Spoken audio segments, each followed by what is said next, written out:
Oakland, California. Dozens of Facebook employees, in rare public criticism on Monday of their own company, protested executives' decision not to do anything about inflammatory posts that President Trump had placed on the giant social media platform over the past week.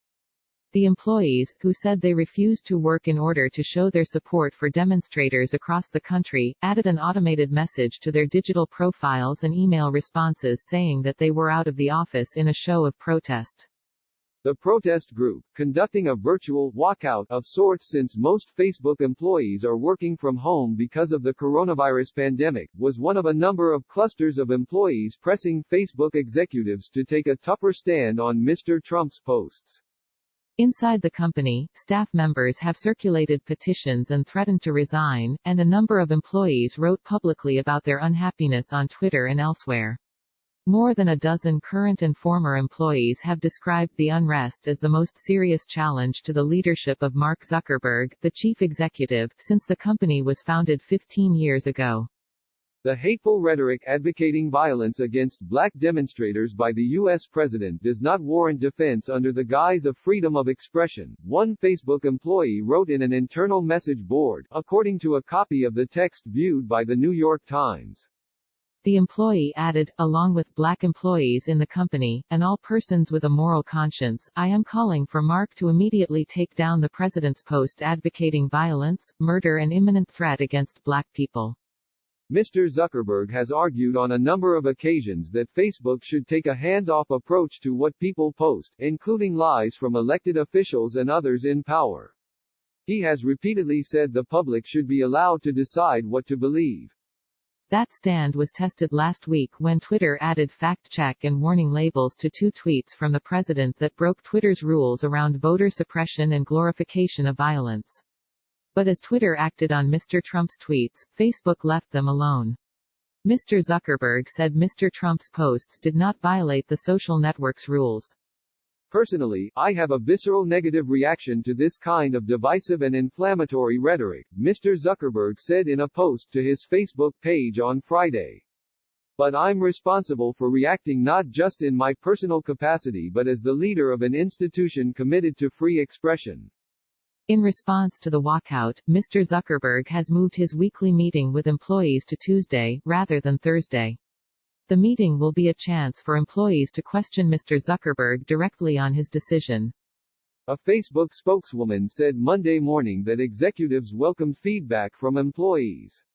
We recognize the pain many of our people are feeling right now, especially our black community, said Liz Bourgeois, the spokeswoman. We encourage employees to speak openly when they disagree with leadership. Mr. Zuckerberg's post last week explaining his decision on Mr. Trump's tweets frustrated many inside the company. More than a dozen Facebook employees tweeted that they disagreed with Mr. Zuckerberg's decision, including the head of design of Facebook's portal product, Andrew Crow. An engineer for the platform, Lauren Tan, posted about the situation on Friday. Facebook's inaction in taking down Trump's post inciting violence makes me ashamed to work here, Ms. Tan wrote in a tweet. Silence is complicity. Two senior Facebook employees told the New York Times that they had informed their managers that they would resign if Mr. Zuckerberg did not reverse his decision.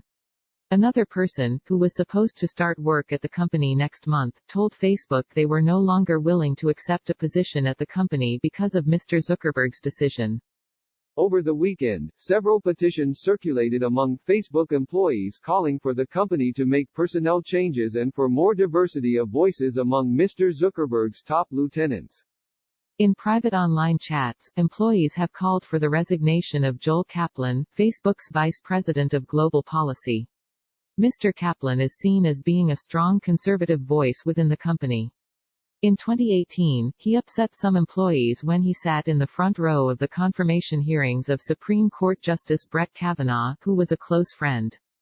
Roger McNamee, a venture capitalist who was an early investor in Facebook but in recent years has turned into an aggressive critic of the company, said Facebook's decision to leave Mr. Trump's posts alone was typical of a long-time pattern of behavior among big social media companies. Internet platforms that are pervasive, as Facebook and Google are globally, must always align with power, including authoritarians. It is a matter of self-preservation, Mr. McNamee said. Facebook has been a key tool for authoritarians in Brazil, the Philippines, Cambodia and Myanmar. In the U.S., Facebook has consistently ignored or altered its terms of service to the benefit of Trump.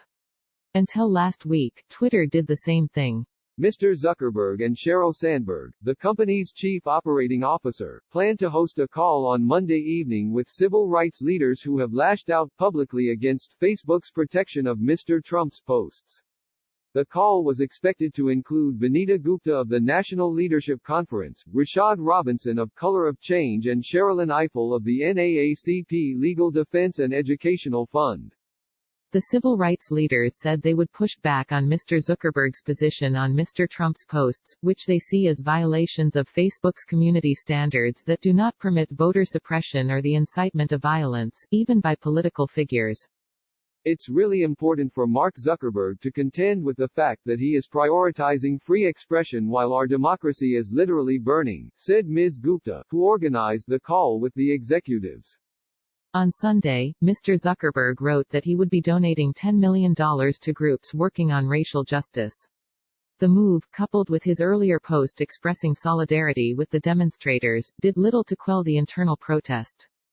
Mr. Robinson, the civil rights group leader, said Mr. Zuckerberg's financial pledge was one of the most insulting things I've ever seen. The donation of money, he said, doesn't change Facebook's policy of protecting Mr. Trump's comments that contain falsehoods and appear to violate the company's policies against hate speech and inciting violence. Facebook executives have long acknowledged that the company has failed to attract a diverse workforce. There's a long history of Facebook, as a company, not seeing or being responsive to black employees, said Mark Luckey, who quit the company in 2018 and published a memo titled, Facebook is failing its black employees and its black users. Like many Silicon Valley companies, Facebook had a severe lack of diversity, especially among executives, Mr. Luckey said in an interview.